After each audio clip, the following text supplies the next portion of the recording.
The family office closed on a Tuesday. Not because the markets failed. Not because of fraud, or a bad investment, or a black swan event that nobody could have predicted. It closed because the family could not agree on a single question: who decides? That question had been unanswered for 6 years. And in the absence of an answer, the system that had compounded capital for 3 generations quietly collapsed under its own weight. This is the story of how it happened.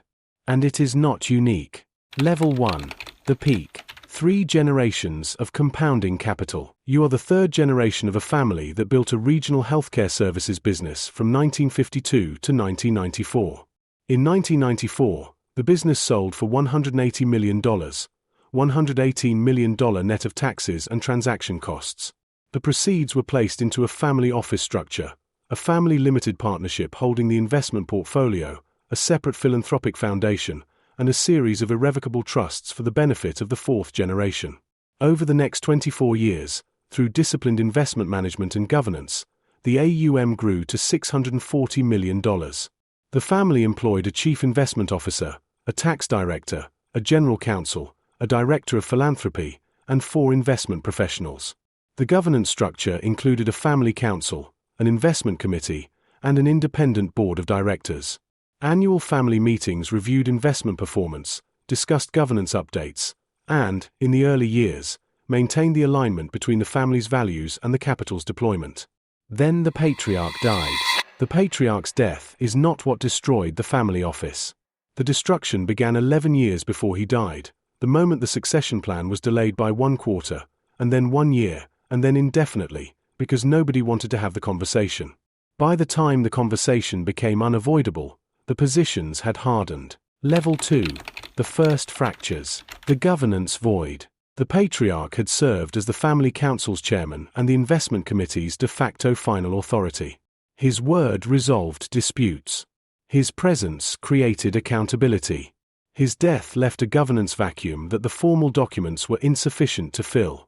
The family constitution required a chairman election within 90 days of the vacancy. 2 candidates emerged: the oldest son from the first marriage, who had worked in the family office for 18 years, and the daughter from the second marriage, who had built a successful career in private equity outside the family structure. Both were qualified. Both had legitimate claims. The election process, as written in the Constitution, was ambiguous on the question of vote weighting. Should each family branch receive equal weight, or should votes be proportional to economic interest? The attorneys disagreed. The family members aligned along predictable lines.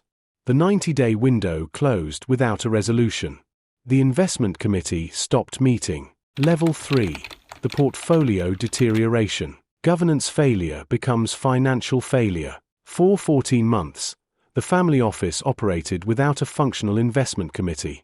The CIO, who had joined the family office 11 years earlier from a major asset management firm, continued managing the portfolio within the existing investment policy statement.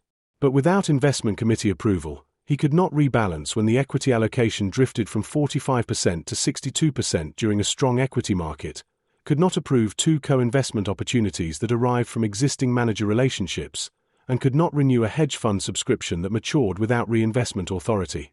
The equity overweight exposed the portfolio to a 31% drawdown during the subsequent market correction. $198 million in paper losses.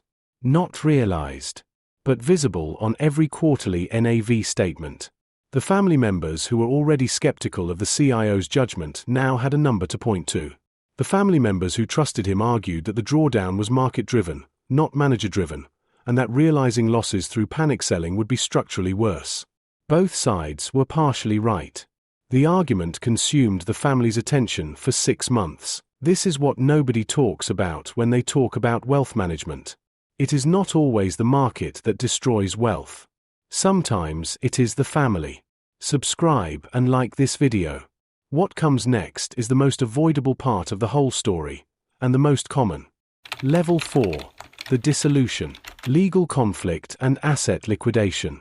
In year 3 after the patriarch's death, the oldest son filed a petition in probate court challenging the trustee's investment decisions. The lawsuit alleged breach of fiduciary duty, specifically, failure to maintain the portfolio within the investment policy statement's equity allocation band. The trust's independent trustee hired outside litigation counsel. The family office general counsel hired separate litigation counsel.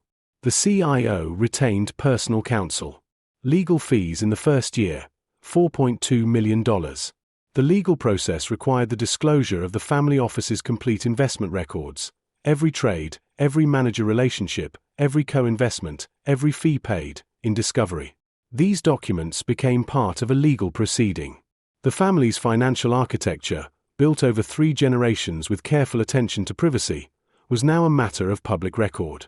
The information asymmetry that had protected the family's wealth from opportunistic counterparties evaporated overnight. Level 5. The aftermath.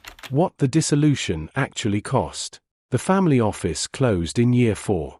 The portfolio, by then $520 million, having partially recovered from the drawdown, was liquidated over 6 months. The liquidation triggered $68 million in capital gains taxes on positions that had been held for decades and would have stepped up in basis at the deaths of the senior generation. Tax liabilities that the trust structure had deferred for 30 years were accelerated into a single fiscal year by the forced liquidation. The proceeds were divided according to the partnership agreement after payment of legal fees, $11.7 million total, liquidation costs, and the CIO's severance. The foundation was dissolved and the charitable assets distributed to designated recipient organizations. The family's philanthropic legacy, 22 years of grant-making in regional healthcare and education, ended with a single wire transfer. 4 families. 4 separate financial advisors. 4 separate investment philosophies. 4 generations of compounded capital, dispersed. Not by markets. By the absence of a conversation that nobody wanted to have while the patriarch was alive enough to mediate it. The governance failure you just witnessed is preventable. The tools that prevent it exist. Trusts, family constitutions, independent trustees, succession protocols, every one of them is designed to make the family office survive the people who built it. And there is one structure, larger than any family office, that has mastered multi-generational governance at a scale that makes private family structures look simple, the Sovereign Wealth Fund. We go inside that next.